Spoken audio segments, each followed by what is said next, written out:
السلام علیکم۔ خطے میں صورتحال بہت کشیدہ ہو گئی ہے۔ آبنائے ہرمز میں ایک بار پھر صورتحال اتنی زیادہ کشیدہ ہو گئی ہے کہ وہاں سے آئل ٹینکرز گزرنا تقریباً ناممکن ہو گیا ہے۔ آئل ٹینکر جو وہاں سے گزر رہا تھا اس نے تھوڑا سا اپنا راستہ تبدیل کیا، وہ بارودی سرنگ والے علاقے میں آیا اور بارودی سرنگ سے ٹکرا کر جل گیا، اس میں آگ لگ گئی، بہت بڑے پیمانے پر نقصان ہوا ہے، اس کو شدید نقصان پہنچا ہے اور وہ جہاز جو ہے وہ استعمال کے قابل نہیں رہا۔ ایسے میں جو آئل ٹینکر جو پیچھے سے آ رہے تھے، انہوں نے اس راستے سے اپنا گزرنا چاہ رہے تھے، انہوں نے جب دیکھا تو انہوں نے اپنا راستہ بدل دیا۔ پاسداران انقلاب کہتے ہیں کہ آبنائے ہرمز پر صرف ایران کا کنٹرول ہے، ایران یہاں سے کسی جہاز کو گزرنے کی، خواہ وہ بحری جہاز ہے، جنگی جہاز ہے، آئل ٹینکر ہے، گزرنے کی اجازت نہیں دے گا جب تک کہ اس کی مرضی اس میں شامل نہیں ہوگی۔ امریکہ نے ایران کے اس اعلان کو یکسر مسترد کر دیا کہ اس کا حق ہے آبنائے ہرمز پر، صرف اور صرف اس کا حق ہے، اور انہوں نے کہا ہے کہ وہ آبنائے ہرمز کو کھولنے کے لیے، اس کو انشور کرنے کے لیے کہ وہاں سے تجارت بغیر کسی رکاوٹ کے جاری ہو،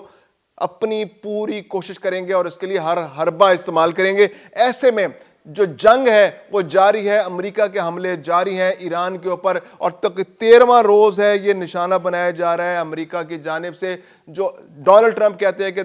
جہنم کا دروازہ کھول دیں گے ایران کے اوپر۔ تو اس کیمپین کے تحت بہت بڑے پیمانے پر گولہ باری کی جا رہی ہے، بندرگاہوں کو نشانہ بنایا جا رہا ہے، وہاں پر جو انسٹالیشنز ہیں، جو کمیونیکیشنز کے ذرائع ہیں، ان کو نشانہ بنایا جا رہا ہے، سڑکوں کو نشانہ بنایا جا رہا ہے، پلوں کو نشانہ بنایا جا رہا ہے، بندرگاہوں کو نشانہ بنایا جا رہا ہے، اور وہاں پر امریکی افواج نے مسلسل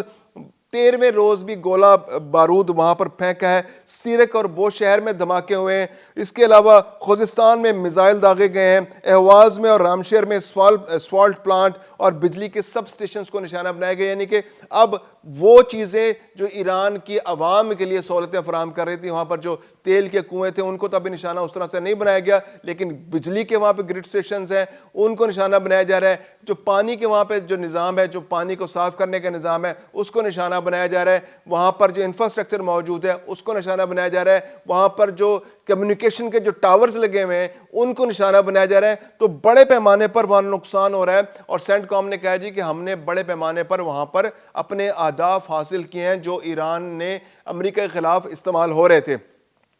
اس کے علاوہ امریکہ کی اس وقت بہت زیادہ کوشش ہے کہ جو آبنائے ہرمز پر ایران اپنا کنٹرول بنانے کے لیے جو ذرائع استعمال کر رہا ہے، خاص طور پر ان کو ٹارگٹ کیا جائے، یعنی کہ جو ساحلی پٹی آبنائے ہرمز کے ساتھ ساتھ ایران کی ہے، وہاں پر جتنی انسٹالیشنز ہے، جہاں سے جس پوائنٹ سے ایران ٹارگٹ کر رہا ہے، اس اسپیسیفک پوائنٹ پر امریکہ حملہ کرنے کی کوشش کر رہا ہے کہ تاکہ ٹارگیٹڈ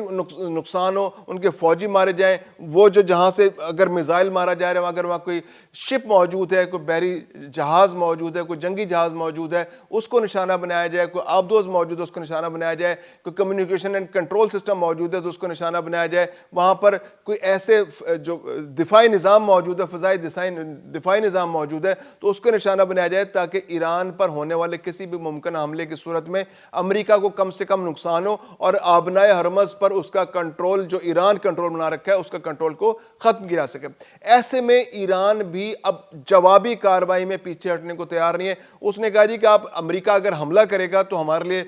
ممکن ہے کہ اب امریکہ کو براہ راست نشانہ نہ بنا سکے، لیکن خطے کے اندر امریکہ کی جو بھی پریزنس ہے اس کو بھرپور انداز سے اینٹ کے بدلے میں اینٹ جواب دیا جائے گا، اینٹ کے بدلے میں اینٹ ماری جا رہی ہے، اور ایران نے بھی بھرپور جوابی کارروائی کی ہے۔ اس بار آج جو ہے 2 ممالک ٹارگٹ تھے، کویت اور اردن جو ہے اب وہ لپیٹ میں آ گیا، اردن پر اب تقریباً روزانہ حملے ہونے لگے ہیں، کویت پر بھی بہت زیادہ حملے ہو رہے ہیں، کیونکہ یہ ایسے مقامات ہیں جہاں سے امریکی ایکٹیو ہیں، یہ بیسز ایکٹیو ہیں، اور یہاں پر جوابی کارروائی امریکہ یہاں سے کر رہا ہے۔ تو کویت میں جو علی السالم ایئر بیس ہے، وہاں پر جو امریکی فوجی تنصیبات ہیں ان کو ایران نے کامیابی سے نشانہ بنایا ہے، اور وہاں جو فوجی سامان کا گودام تھا اس کو ٹارگٹ کیا ہے۔ پیٹریاٹ سسٹم کا وہاں پر ایک ذخیرہ موجود تھا اور وہاں پر سسٹم موجود تھا، اور MQ-9 ڈرونز کا وہاں پر ہینگرز موجود تھے، ان تمام کو نقصان پہنچایا گیا۔ یہ بہت بڑی اچیومنٹ ہے ایران کی کہ خطے کے اندر، کویت کے اندر جہاں سے ایکٹیو یہ بیس تھا،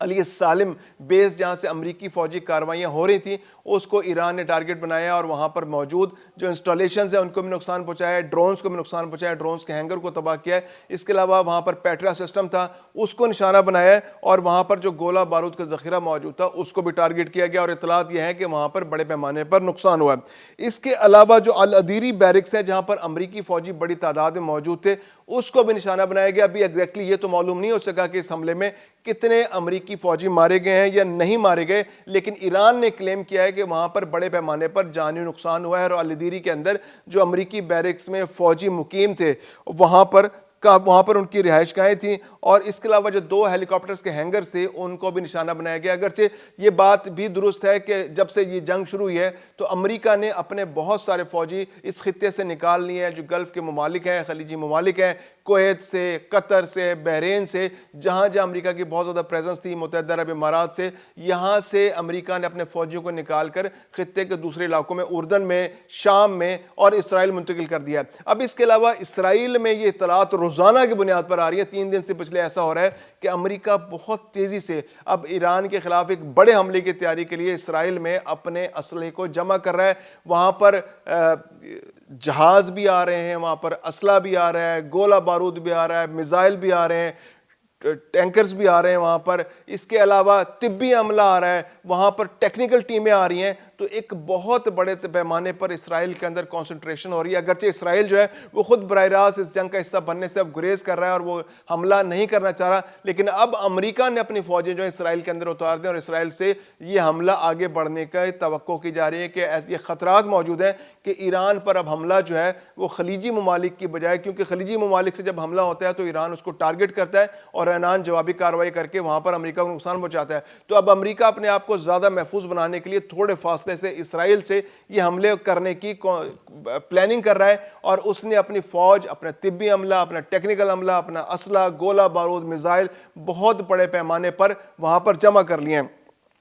اور یہ جنگ میں کسی بھی ممکنہ طور پر, کیونکہ یہ ڈونلڈ ٹرمپ کو یہ انشور کیا جا رہا ہے کہ جب بھی وہ کہیں گے کہ ایران پر ایک بڑا حملہ کیا جائے تو اس وقت ان کو کسی مایوسی کا سامنا نہ کرنا پڑے اور وہاں پر ایک بھرپور حملہ کیا جا سکے. دوسری جانب ایران جو ہے وہ اپنی بھرپور تیاری کر رہا ہے, وہ ٹارگٹ کر رہا ہے ان نشانوں کو جہاں سے ممکنہ طور پر اس پر حملہ کیا جا سکتا ہے, اپنے دفاعی نظام کو مضبوط کر رہا ہے, میزائلوں کی تیاری کو اور تیز کر دیا گیا ہے, ڈرونز کی جو کارکردگی اس کو مؤثر بنانے کی کوشش کی جا رہی ہے. جس طرح ایران کا نقصان ہوتا جا رہا ہے, جس طرح نقصان ہو رہا ہے, کیونکہ ایران کا اس وقت ٹوٹل فوکس جو ہے وہ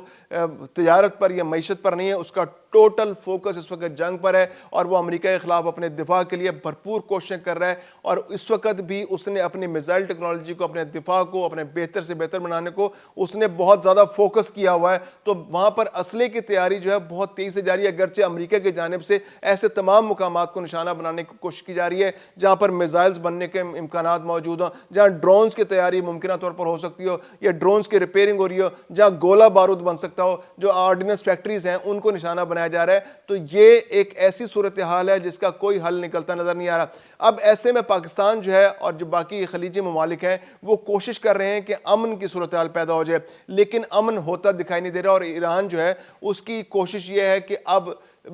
اس کے اقدامات سے ایسا لگتا ہے, ایران کی جانب سے جو محالی اقدامات کی جا رہے ہیں ان سے ایسا لگتا ہے کہ یہ جنگ آنے والے دنوں میں آگے پورے خطے میں پھیل سکتی ہے. حوثی باغیوں کی جانب سے جو انصار اللہ کا گروپ ہے اس نے جو سعودی عرب کے جہازوں پر حملہ کیا ہے اس کی وجہ سے صورتحال اور زیادہ کشیدہ ہو گئی. اب پاکستان کو بھی براہ راست اپنا وزن اس وقت سعودی عرب کے پلڑے میں ڈالنا پڑا ہے. وزیر اعظم پاکستان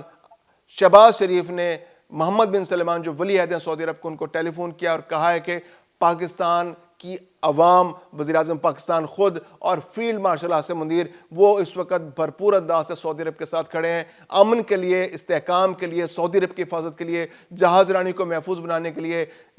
بحیرہ احمر کو محفوظ بنانے کے لیے, آبنہ ہرمز کو محفوظ بنانے کے لیے جو انٹرنیشنل کمٹمنٹ ہے پاکستان کی, اور اس کے علاوہ پاکستان کا جو سعودی عرب کے ساتھ دفاعی تعاون کا معاہدہ ہے, تو پاکستان اس میں سعودی عرب کے ساتھ ہر ممکن طریقے سے کام کرنے کے لیے اور سعودی عرب کے دفاع کے لیے ہر طریقے سے تیار ہے.